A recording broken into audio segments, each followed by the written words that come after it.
How to fix Kernelbase.dll caused a breakpoint/crash error on Windows 1. Run your game in compatibility mode. Like this. 2.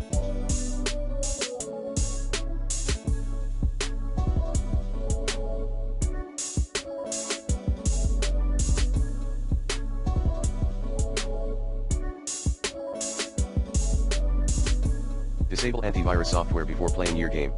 3.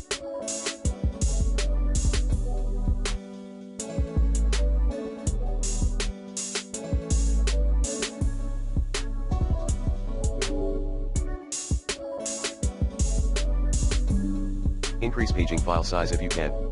And you may consider upgrading your hardware.